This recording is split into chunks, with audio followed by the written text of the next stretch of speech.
speaking a little more broadly, is this really as simple as it seems? Hello my fellow weebs and welcome back to the One Piece saga, the series covering my never-ending journey of watching through One Piece for the very first time, giving my thoughts on it and ranking each arc in a tier list to determine which is unquestionably, definitively, and definitely not just in my opinion, the best one. As per usual, if you have any questions regarding the format, the first video in the series will likely answer it. And yes, most of them should be back up by now. But today we have an episode that might just be one of the most difficult times I've had in terms of writing, because oh boy, do I have a lot to say here. But let's not rush ahead and take a quick look at how the tier list is looking right now. The very recently covered Water 7 made a major splash in the tier list by shooting straight up to the top spots, and has most certainly made the S tier a tad bit too crowded. So, might that change today, or will Water 7 retain its position? Well, there's only one way to find out, so let us jump straight into Enies Lobby. I think the best place to start with this arc is just how different it is to pretty much anything we've ever seen before. As I said in the Water 7 video, usually we get just a nudge in the direction of where the story is headed. We then arrive at a completely foreign location and the Straw Hats usually end up fighting to protect something on the island, or just try to get out of there because they realize how dangerous it is. Conversely, here the crew has a very clear goal to straight up invade the world government's island. I'd say the closest thing we've seen to this sort of story is Alabasta, but there, the Straw Hats were more so coming in to save the kingdom rather than invade it. But alright, let us go through it as we usually do. We open the arc right where we left off, with the Straw Hats, the Gali Law, and the Frankie family putting together their assault plan on Enies Lobby. But we then jump to the opposite side of this conflict, as we get a look at the other members of CP9 who we had not seen just yet, those being Fukuro, Kumadori, and Jabra. Honestly, this surprised me a bit, as I just sort of assumed that we had already seen the entirety of CP9, but as it turns out, there are a few more of them, which does make the matchups a little more even in terms of numbers. Though back at the ship, we get what is the first of many comedic sequences in this arc. That, of course, being Luffy's and Chopper's admiration of Sogi King. I won't lie, this gave me a very good laugh, especially when they began singing his theme song. And by the way, you know the ever-prevalent subs versus dubs argument? Well, in this case, the sub is clearly superior. Because do you remember how I said that I listened to the English version literally once? Well, that song has been stuck in my head for the past 3 weeks. Please help. Jokes aside, I think the comedic moments in this arc as a whole are mostly great. And I say mostly because there are a few that did feel a little bit jarring in my opinion. Coming off of the super serious Water 7, and with the stories we'd get on Enies Lobby itself, I think having comedy mixed in was a very welcome change of tone. But in some cases, admittedly very few, I feel like there was a bit of whiplash as we had something super high stakes going on, and suddenly it just turned out to be a complete goof and all that tension led to nothing. In short, everyone on board realizes that no one besides the Straw Hats has any chance against CP9, so the plan is set out for the joint forces to rush the gates and just get the Straw Hats through. And everything seems alright, until we see that Luffy, as he would, has already catapulted himself way ahead of everyone else. And yeah, if you remember what I said about this whole team up giving me those Day of Black Sun vibes, this entire thing just cemented that. Though with that said, I do feel like the assault sequence was a little bit dragged out, even with all the fun details thrown in. Obviously we get the fun revelation that the two giants who are protecting Enies Lobby actually used to be a part of Bragi and Dory's crew on Little Garden, which was both a nice detail in terms of world building, as well as just a cool callback to two very interesting characters. There's also the quite comedic scene of how the King Bulls joined up with Frankie, etc., but still, it went on a little too long for me. As for CP9, we are told a few more important things. Firstly, we get their official power rankings, which did admittedly feel a little convenient. I think it would have been a tad more interesting just figuring out exactly how strong they are by seeing their abilities, rather than just getting a number attached to it, though I think the idea here was just to cement Lucci as the big bad. But more importantly, we get some new information regarding devil fruits. Honestly, it's kind of crazy how we've seen so many different people with the fruits, but we've barely seen anything about the fruits themselves, right? But here we see that Spondum, the chief of CP9, has gotten 2 fruits to give to Kaku and Khalifa. Thing is, there is no way to know what the fruit will actually be. And on top of that, we get the confirmation that it is not possible to have 2 devil fruit powers at the same time. Sadly, I was told this a while ago already, so this wasn't really a surprise anymore. But yes, that is the end of my multiple devil fruits theory, which I am a bit sad about, to be honest, as I think it could have added a very interesting dimension to the magic system in the show. Though I do suppose it's still possible to get a weapon that's infused with the power and have a fruit power yourself, so there is still that possibility, I guess. But yeah, since this is the world government we're talking about, I'm taking their word as fact, as they would have obviously attempted it at some point. As for Luffy, he runs into Blueno, the dude whose name I forgot last time. And oh boy, do we see some big things go down here.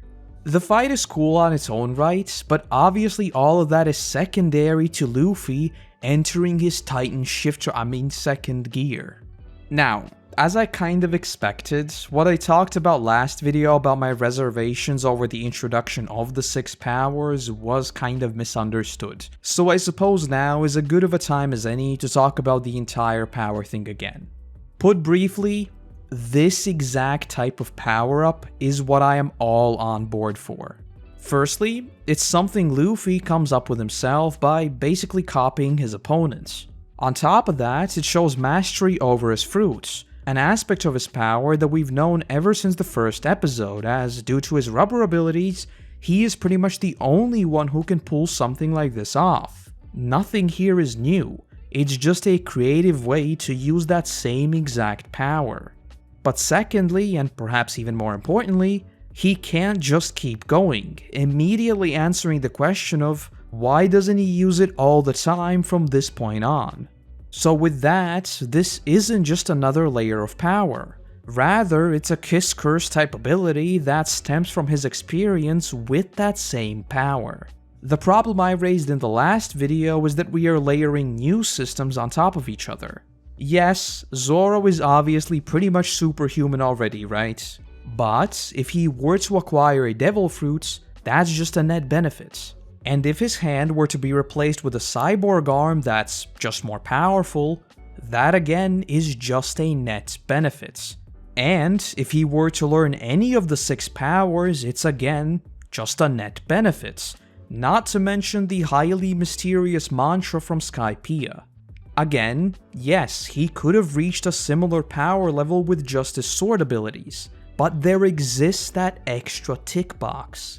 Though as many of you pointed out, and as we'd see throughout this arc, the 6 powers didn't really play a major role in the grand scheme of things. And that, combined with Luffy's new ability, I do have to say that I think my worries have been put to rest, as it's pretty clear that these are not cheap power-ups just to artificially raise the stakes.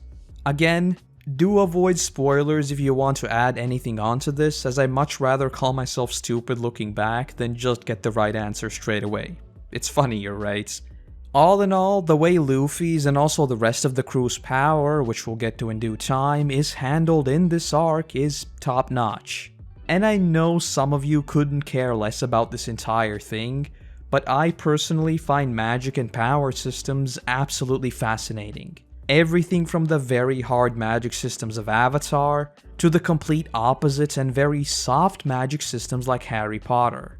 So I do hope that you indulge me in these discussions at least a little bit occasionally. But alright, enough about that. The fight between Luffy and Blueno ends with the absolutely awesome scene of him seemingly taking Luffy's hit, but a few seconds later just collapsing.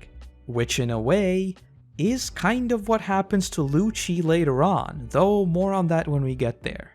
On the side of Frankie and Robin, despite him telling her that it's obvious that CP9 won't hold up their end of the bargain, Robin still refuses to even think about the idea of going with Luffy. And speaking of Frankie, I think this is the point where his role in the arc properly begins, as he blasts both himself and Robin just straight out of there. We'll talk about Frankie a tad more later on, but I was seriously enjoying seeing him already. And all of this leads us to the scene on the roof, where we see the brilliant standoff between the Straw Hats and CP9. This shot was simply perfect, and just worked to tell you that things are about to get very, very real. Though what is perhaps the biggest thing here is the fact that the absolute madman that is Spondum can command a buster call on Enies Lobby, which prompts Robin to literally beg for him not to, and on that note, we drift into a flashback. Yes, Koroto will once again gush about how great the flashback is, but come on, it was brilliant and you know it. Finally seeing Robin's full-ish backstory was awesome, but at the same time, it was obviously just tragic. Everything from her being bullied about her devil fruit power to being treated like complete garbage by pretty much everyone else. And side note, how did she get the fruit exactly?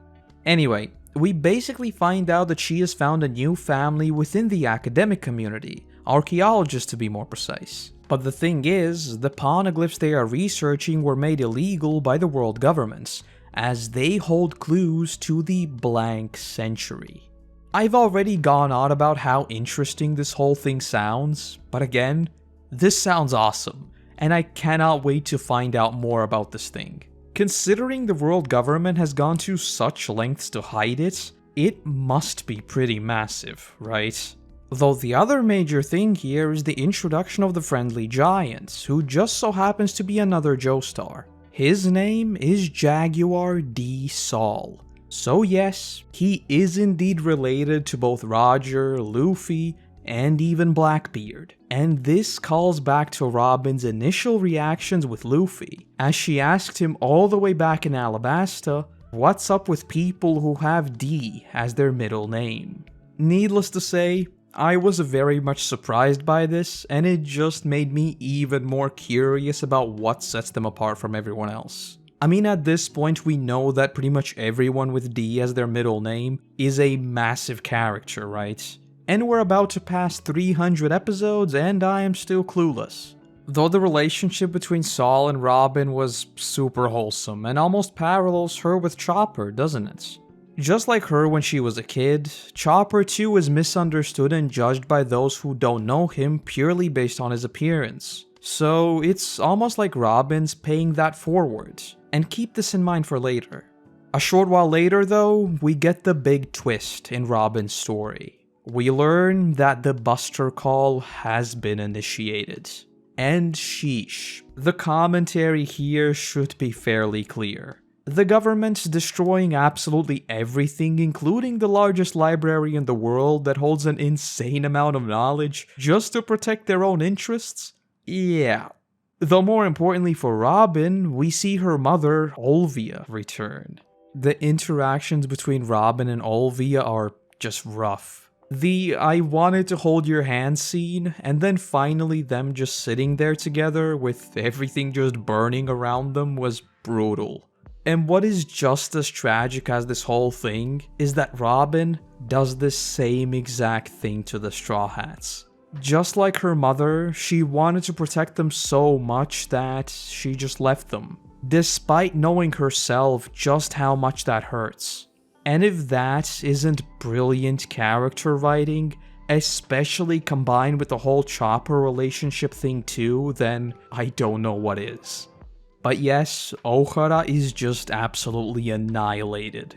though with the help of the absolute MVP Saul, who we find out was actually an ex-marine who got fed up with how brutal they are towards scholars, and how Kiji of all people, Robin is the only survivor in the Ohara incident, and as such becomes the world government's next target, as she knows way too much already. And we then see how she has just spent her entire life running. That is, until she meets the old Crocky, where we fade back to the present. And here we get what I think is my favorite sequence of events in the series. We see Usopp shoot down the flag of the world government, and Luffy call to Robin saying to tell him that she wants to live. We then cut to Robin and her inner turmoil as she just says that she couldn't have even imagined something like that. Then thinking back to what Saul said about finding true friends, and finally screaming, "I want to live." Oh, One Piece. You have well and truly done it. This just left me speechless. The voice acting as she just screams, "Take me to sea with you," is just gut-wrenching, and for lack of a better word, bittersweet. You can feel the absolute tragic life that she has had, but it's almost like all of that falls away as their goal finally becomes clear. Now, they just have to win. And if that is not a chef's kiss, then oh boy, there wouldn't be any at all. And side note, I feel very bad for those of you who watch this arc weekly, because right after this we get like 5 back-to-back recap episodes for each of the Straw Hats. That must have been really painful. But anyway, following this point we learned that the Straw Hats have to defeat all of the CP9 members as they hold 5 keys, one of which would unlock Robin's handcuffs. But not before Frankie steps up and burns the blueprints to Pluton right in front of Spondum. I don't know about you, but at this point, I was pretty much convinced that he would be the next Straw Hat and the shipwright we'd been searching for, as this was very much a Straw Hat move.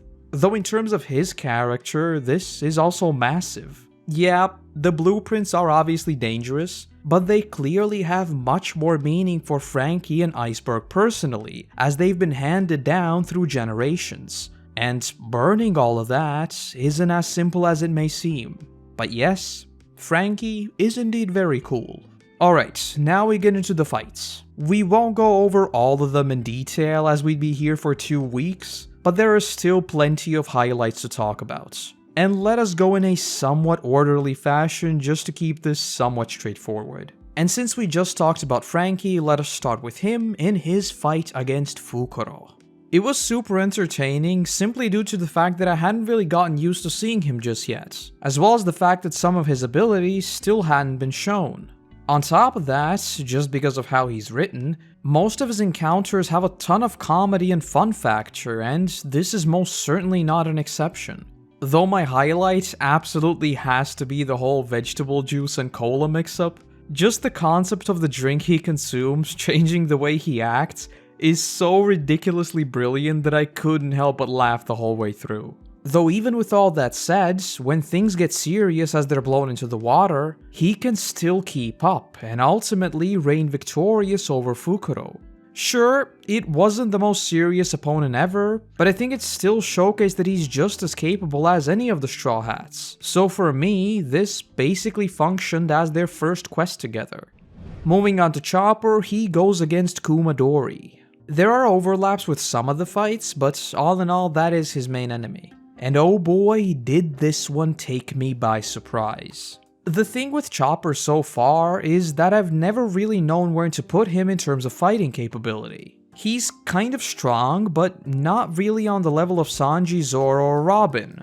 And as such, seeing him go head to head with Kumadori was very interesting.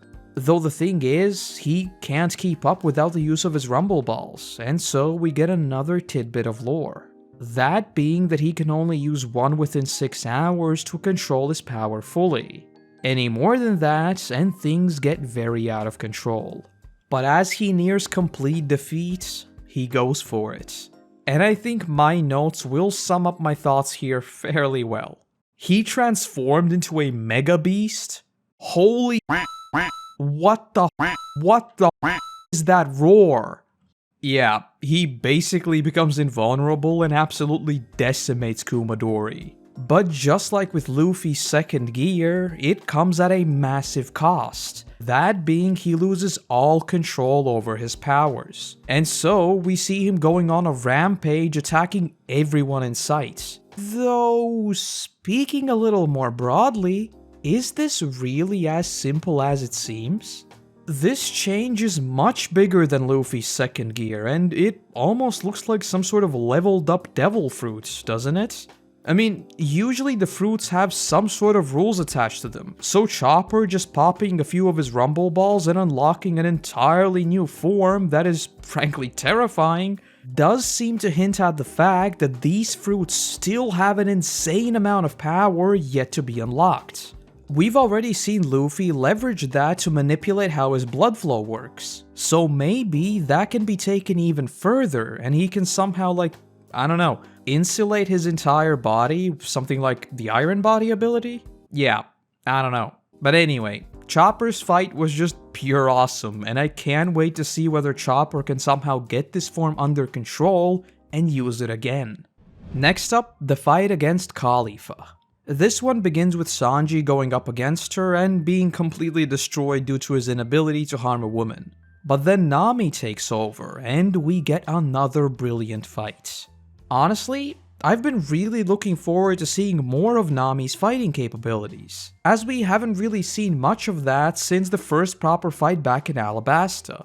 The interesting thing with Nami is that, unlike Zoro for instance, her power more so comes from trickery and the creative use of her weapon rather than just pure strength. And as such, seeing her create a mirage to confuse Khalifa and then chain together various attacks to slowly but surely inflict damage was awesome. The only problem I have with this fight is how Khalifa barely uses Shave to dodge any of the attacks. I remember someone saying that it gives you the ability to move at the speed of lightning. So, technically speaking, she should have been able to dodge the lightning strike from Nami's attack. In fact, I think the absence of Shave is a bit of a trend for some of these fights that, in retrospect, really does seem a little bit weird.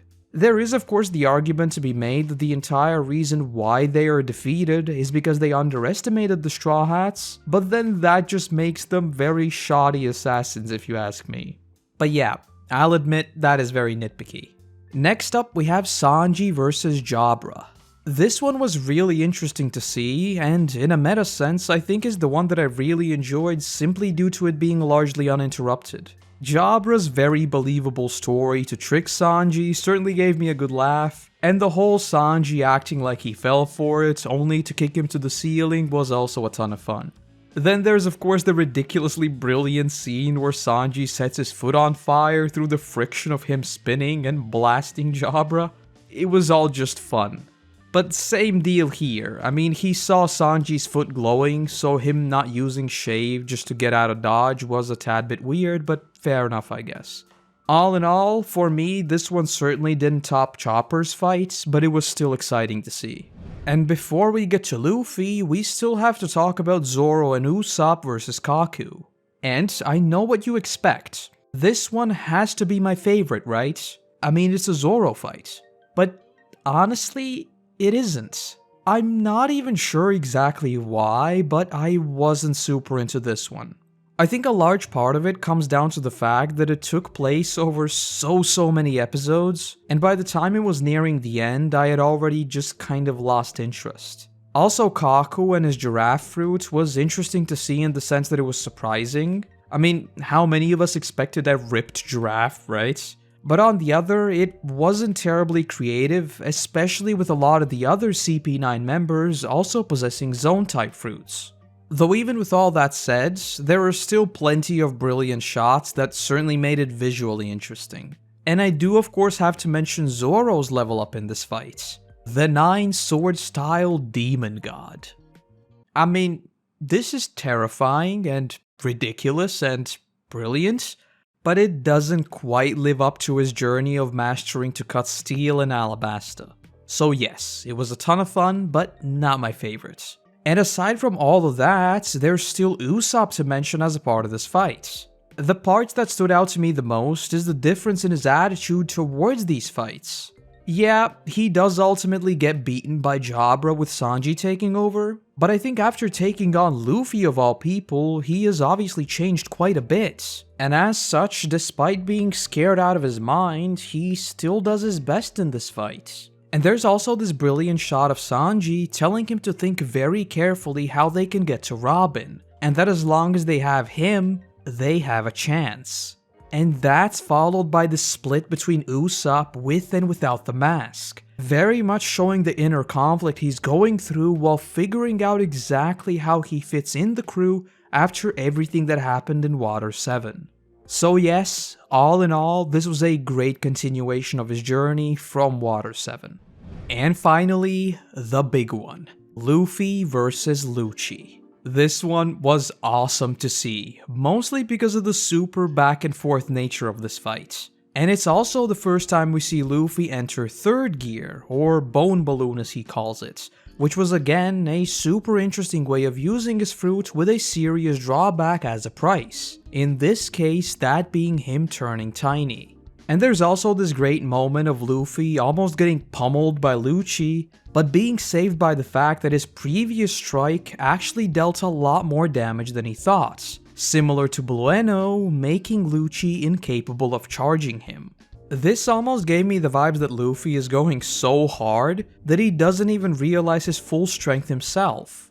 And as the battle between the two is heating up, the rest of the crew, after defeating their respective opponents, are all gathering up and prepping the escape plan, which, in this case, is the most awesome plan you can think of. Since they know they can't really go back anymore, the only real option is to steal a ship and go straight through the gates of justice themselves.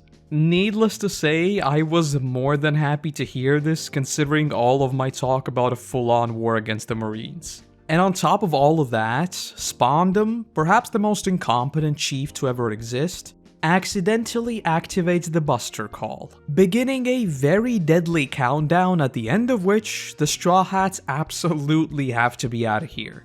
And there's a brilliant detail here that I really appreciated.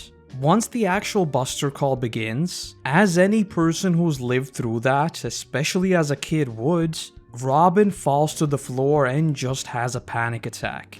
Considering this is very much a repetition of what happened to her once already, I really think this was a great way to showcase how important the crew is for her. As after she thinks back to what Saul said about her finding friends, that gives her the strength to get through this and get back up on her feet. There's also the entire thing of Kokoro saving the Straw Hats and revealing that she's a mermaid. This wouldn't really be anything too major as we already knew fishmen existed, but she does explicitly name an island simply called Fishman Island. So I'd wager that we'll be popping over there at some point as well. But with the crew mostly together, we see this beautiful scene as they reunite with Robin once again. This was just super wholesome. Though it's not over just yet, as they look over to the building to see Luffy and Lucci still going at it. So the mission now is to fight off the Marines while Luffy can get over here. And again, we get a really cool sequence of all of the Straw Hats fighting off waves and waves of enemies. And since I didn't really bring this up before, I want to once again talk about Frankie. He obviously saved Chopper while he was still in his beast form, and now he is fighting like an absolute champ at this final standoff. I really hope this is indeed set up for him formally joining the crew.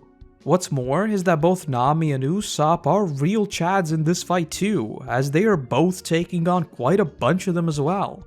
Though cutting back to Luffy, after taking many back-to-back hits from Lucci's most powerful attack, he finally collapses. At the sight of this, Usopp finally removes his mask and yells for Luffy to get up. And oh boy, this was an absolutely awesome payoff to finally see Usopp drop the mask and talk to Luffy as Usopp 2.0 if you will. Inspired by Usopp, this prompts him to get back up, and Smokey Boy Luffy is back on the menu as he goes absolutely ham on Lucci. But before the fight is over just yet, Zoro runs into this dude who has the Rust fruit. And why is he just a throwaway character? The dude literally disintegrates Zoro's sword in like a second. And that's pretty much all we see of him, we just get out of dodge. So I guess it's time for Zoro to get a new sword then. I certainly hope we see more of this dude. Being able to just negate all weapons seems like a very interesting ability. But with Lucci finally beaten, Luffy calls to Robin, finally signaling their victory. So now, the only thing they have to do is escape before they are absolutely blasted by the warships. But just as all hope seems lost, Usopp hears a voice and tells the crew to jump into the sea, only to be saved by the Going Merry. Now, if you watched the previous video, you'll know that once I saw this, my blood was absolutely boiling. Thankfully, I was binging these episodes, so for now, just keep this little tidbit in mind. As the crew finally heads off, Spondum makes one last appearance, where we get what is honestly a pretty brutal scene.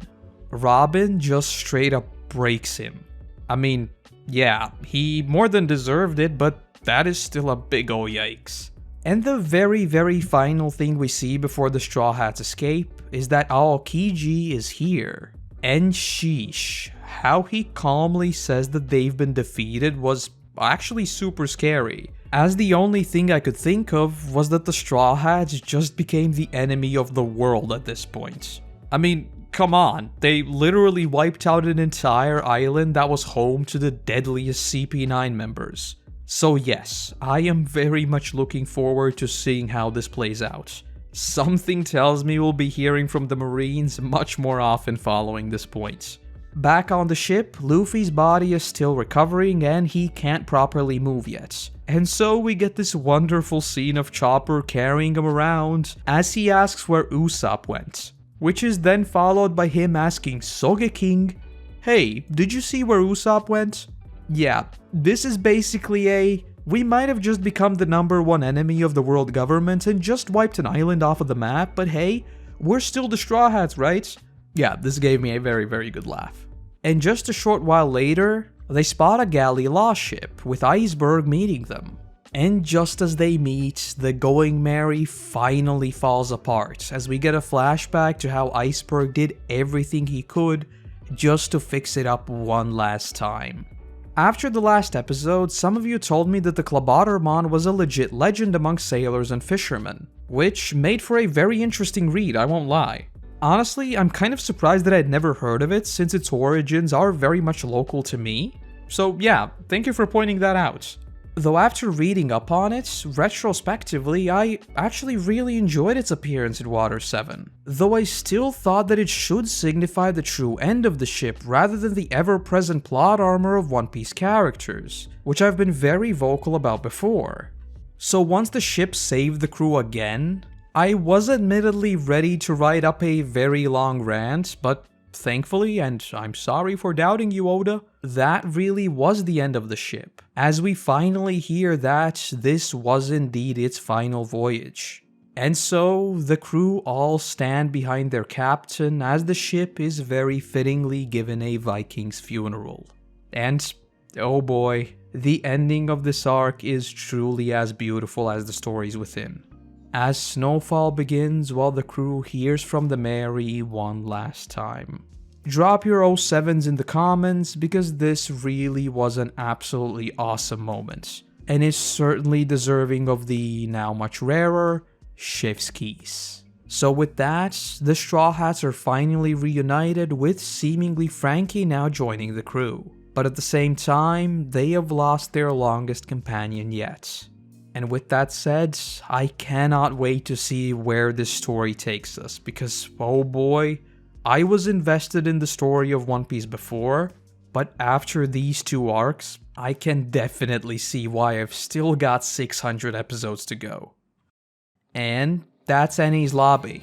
This one seriously changed the way I look at One Piece in many ways, even more so than Water 7, I think. But yes, I won't drag this out any longer. This takes the cake again for the highest ranking S tier arc so far. Yeah, I don't think this was too surprising. Despite me having a few nitpicky problems here and there, it seriously makes me reevaluate quite a few of the previous arcs. So we will be pushing down Drum Island to A and Alabasta to B. At this rate, I wouldn't be surprised if the tier list has a pre-Arc X and post-Arc X type vibe going on. Because it really just keeps getting better, doesn't it? But with that, next time we'll see how the Straw Hats recover from the truly epic raid in the arc post Enies Lobby. And that's the video. Yeah, these two arcs back to back were truly a wild ride, and in a way, it almost feels like the entire series was leading up to these stories. Speaking of which, almost all of the One Piece saga is finally back up on YouTube. So in case you missed any of them or didn't even have the chance to watch them because they were taken down by Toei, feel free to go through the entire journey again. The last missing video covering Jaya should also be back up within 2 weeks or so. Other than that, as usual, I want to say a massive thank you to our current patrons who allow me to produce even more of these for you all. Seriously, thank you. And if you wish to join the highly coveted Mystery Shack Insiders Club, you can do so for as little as 1 buckaroo per month. And last but not least, let us do the usual secret phrase to see how many of you stuck around until the very end. Leave a comment, whatever it may be, and include the words, Luffy's Lobby. Yeah, I know it's random. Other than that, if you enjoyed the video, please share it and click all the YouTube buttons to let the algorithm know. But now, I want to say thank you very much for watching, I hope you have a great day, and hopefully, I'll see you in the next one. Bye-bye.